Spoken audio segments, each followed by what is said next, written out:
no Lámina mayormente, 7. adulta madura, pero no adulta mayor.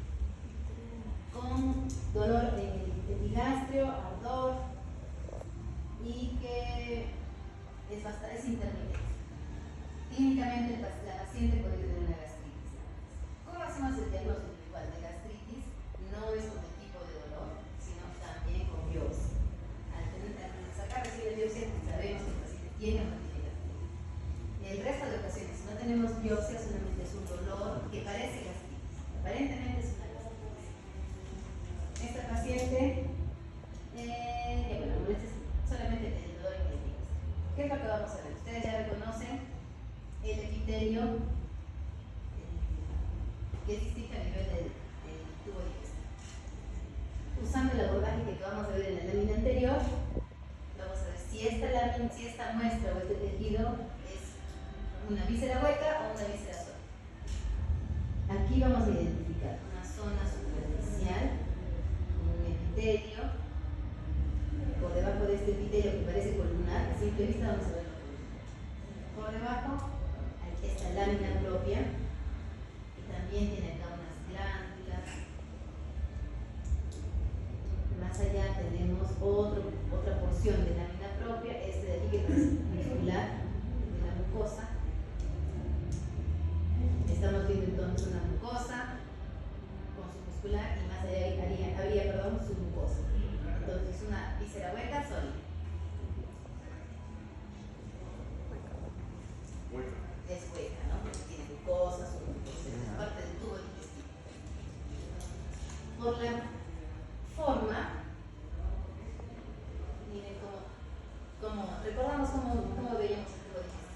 Este tipo de epitelio cilíndrico lo podemos encontrar desde los tercios más distales del esófago, casi en el cardias, hasta el recto. Todo eso es epitelio columnar, pero tiene diferencias, ¿no? El epitelio del cardias tiene muchas vacuolas mucosecretorias. En el epitelio del estómago vamos a encontrar que tenemos incluso dos zonas. Unas zonas que tenían, recuerdan, células principales que eran más eosinofílicas, ricas en glándulas en la lámina propia, y otras zonas que eran más importantes, las foviolas, que eran la zona del ano. Y lo que lo diferencia del tubo de los intestinos, tanto grueso como delgado, es que en el intestino vamos a encontrar vellosidades, ¿sí? Hablando de arquitectura. Esta lámina no nos está mostrando vellosidades. Miren, estas zonas son más bien foveas. Eso es entonces estómago, para que lo conozcamos. Pero, ¿qué es? Esto es, si le estoy diciendo que esto es estómago, la paciente tenía dolor en el epigastrio, pues es lógico que le hayan sacado una biopsia del estómago. ¿Qué es esto que estamos viendo acá? Está en el punto.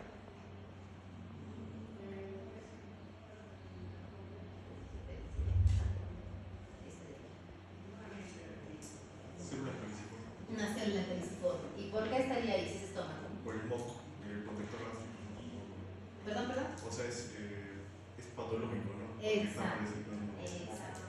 Existe algún fenómeno por el cual el fenotipo, la estructura que podemos observar de la célula está cambiando. Es de un tipo benigno adulto a otro tipo también benigno adulto. Estas células caliciformes o también llamadas tipo goblet, ¿dónde se encuentran normalmente? En el intestino, ¿no? Tanto grueso como delgado. Hay más en el grueso, más nos acercamos a la zona distal del recto, y hay menos en el duodeno, pero hay abundantes. ¿Y de qué nos está hablando entonces este fenómeno que les menciono? Que es un cambio del fenotipo de una célula adulta madura a otra célula adulta. Exacto, eso se denomina metaplasia. ¿Tu nombre, perdón? Fabricio. Gracias, Fabricio. Eso se denomina metaplasia. ¿Qué es entonces la metaplasia? Otra vez, es el cambio de un tipo de epitelio o de un tipo de célula adulto a otro tipo de célula adulta. ¿Es un cambio patológico, llamémosle? Sí. ¿Es maligno? No, porque esos son todavía fenómenos adaptativos. Dentro de los fenómenos adaptativos tenemos hiperplasia, que la vamos a ver más adelante, la hipertrofia, que también la vamos a ver, metaplasia y la atrofia. estos fenómenos se van a dar en respuesta a múltiples lesiones, tipos de lesiones celulares. Si estas lesiones se hacen continuas y no las retiramos, sí se puede llegar finalmente a tener un cambio maligno. Pero las que les he dicho, metaplasia, hiperplasia, hipertrofia, atrofia, no son malignas. También recuerdo eso, es lo más importante. Ya en la teoría les van a explicar por qué vías se ocurren cada una de estas, qué alteraciones tienen, etc. Pero, ¿qué vamos a ver entonces? En prácticas en la lámina, la metaplasia consiste en encontrar células que no deberían estar en esa zona, pero que las vemos benignas. ¿Cómo sabemos que una célula es benigna? Uno, porque cumple su función, la función que siempre cumplía, y otra, porque se ve con las características que normalmente la vemos. Como la célula caliciforme es una célula columnar, alargadita, que tiene el núcleo por debajo, tiene una vacuola mucosecretora hacia la parte superficial, como estamos viendo aquí. ¿Y por qué se llama caliciforme? Porque esta vacuola empuja al núcleo de forma que le da al núcleo un aspecto incómodo. Por eso expresión caliciforme. ¿Esta entonces es benigna? Sí. Es nada más una metaplasia. Por lo tanto, en esta lámina lo que van a diagnosticar es una metaplasia. A la metaplasia le tenemos que dar nombre completo. Primero le decimos, seguido de la palabra metaplasia, qué tipo de epitelio es el que está apareciendo que no es normal. ¿Dónde están las células caliciformes? En el intestino. Es una metaplasia intestinal. Metaplasia intestinal sí se puede diferenciar cuando se parece a una célula caliciforme del intestino grueso o del intestino delgado.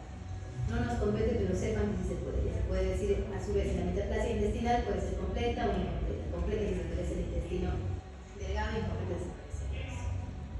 Pero vamos a dejar la metaplasia intestinal y finalmente en el nombre completamos con el órgano que estamos viendo, gástrico. Estamos viendo esto. El diagnóstico completo aquí entonces sería metaplasia intestinal gástrica o en el estómago. Aunque también hay algo de atrofia. La atrofia siempre, la metaplasia siempre va con, perdón, la atrofia siempre, vamos a ver. Cuando vemos metaplasia es porque ya ha ocurrido un grado de atrofia. Cuando hablamos de atrofia, cuando hay ausencia de un tipo de célula, o también podemos hablar de un tipo de estructura. Por ejemplo, aquí hay células, están el número de células, no están disminuyendo, pero ¿qué no estamos viendo? Estas fobiolas que tienen las hendiduras, llamamos de superficie, acá no hay, acá se ha hecho plano. Y además que este número de glándulas es muy reducido a lo que normalmente deberíamos ver en el antro gástrico, en el estómago. Por lo tanto, también hay una atrofia. No es tan importante que lo mencionen porque siempre, al decir que hay metaplasia, están aceptando que también hay atrofia. Esto ocurre después de la atrofia. Miren aquí incluso este epitelio está tan metaplásico aquí que miren cómo ya parece que está formando vellosidades, ¿no? Del poder. Como deditos, como veíamos normalmente en el intestino. El diagnóstico entonces aquí es metaplasia intestinal, gástrica o en el estómago, y el órgano obviamente el estómago. Conozcan bien cómo saben que estamos en el estómago y no es el intestino. Miren aquí más atrás. Esto que están viendo aquí, para cambiar el diagnóstico, porque hay otro diagnóstico ahí. Aquí todas esta zona de la lámina propia que debía estar ocupada por glándulas está reemplazada por esta población celular mononuclear. Son células de un núcleo que son células inflamatorias. Son, vamos a ver esta de aquí por ejemplo, un linfocito. Y esta de aquí un poquito más rosadita, con el núcleo apostado, célula plasmática. Esto, el ver un invitado inflamatorio crónico, que ya conocen las células de inflamación crónica y aguda, nos habla de que estamos frente a una, ahora sí podemos diagnosticar gastritis crónica. Pero ¿qué más estamos viendo aquí mezclados? ¿Qué célula es esta de acá? O esta de acá.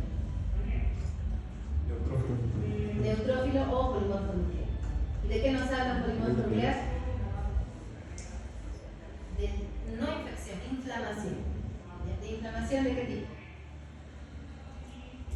Aguda, crónica. Aguda. ¿Ya? Acuérdense, el polimorfo nuclear es una célula inflamatoria aguda. Por lo tanto, entonces, este paciente tiene gastritis crónica, podemos decirle y aguda o gastritis crónica reagudizada, porque en algún momento fue aguda también antes, o gastritis crónica con actividad. Cualquiera de los tres términos que utilicen, como lo recuerden mejor, es igual de importante. Entonces, el diagnóstico aquí es gastritis crónica con actividad y metaplasia intestinal gástrica. Tenemos los dos hallazgos. Es común encontrar así si esto es, todo es parte de la misma vía. El principal factor que genera gastritis o una inflamación en el estómago es infeccioso. ¿Qué agentes se producen normalmente gastritis? Más comúnmente en nuestro medio, sobre todo, ¿sí han dicho por ahí? Helicobacter. El Helicobacter inicialmente va a tener predilección por las células del epitelio superficial en la zona del ano. Cuando yo estudiaba, solamente buscábamos el Helicobacter en el ano. Actualmente ya se encuentra en toda la cámara gástrica. ¿Qué quiere decir esto? Que ha mutado, ¿no? El Helicobacter ya no solamente busca unas zonas que sean menos lesivas, sino a cualquier parte de la cámara gástrica. Inicialmente, como les digo, empieza la lesión a nivel del epitelio. Todavía hay los factores protectores que tenemos, como por ejemplo la acidez gástrica, pueden eliminar.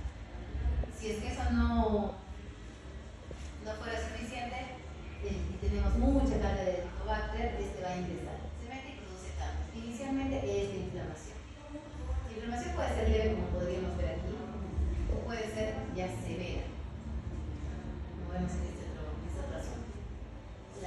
Esta inflamación puede ser tan marcada que puede organizarse y formar esto que estamos viendo aquí. Se llaman agregados linfoides. Estos agregados linfoides, más allá, posteriormente, si continuamos con la infección con la presencia de Helicobacter, podríamos desarrollar incluso un linfoma tipo 1, porque hay muchos linfocitos, estos incluso se vuelven atípicos y finalmente llevamos a una lesión maligna. O también esta inflamación, como la inflamación también es una respuesta al daño, en este caso el Helicobacter, también se va a generar otra respuesta al daño, que es la metaplasia. La metaplasia también es respuesta a la presencia del Helicobacter. Esta metaplasia, que les digo que es algo benigno, puede también llevar, van a verlo en la siguiente fase todavía, en neoplasias, que pueden dar lugar a un cambio maligno. Vamos a ver más adelante. Por lo tanto, les quiero explicar que una lesión muy simple como la inflamación puede continuarse si la lesión, el daño continúa y llevamos incluso a una lesión maligna. Finalmente, el Helicobacter también puede ser desarrollada de la cáncer. Es un cáncer de tipo tubular, glandular. Entonces, el diagnóstico, el órgano aquí estómago, el diagnóstico ya vimos los dos diagnósticos. Gastritis crónica con actividad y metaplasia intestinal gástrica. Y los hallazgos que vamos a decir de la gastritis crónica: presencia de linfocitos, células plasmáticas y polimorfos nucleares. Esos tres hallazgos me dicen que hay inflamación crónica y aguda. Y de la metaplasia, que vamos a decir: presencia de células caliciformes en el epitelio gástrico. Con eso sabemos, con eso sé que han entendido, que tienen claro cómo hacer el diagnóstico, por qué estamos diagnosticando ese entorno. Vamos a la siguiente lámina.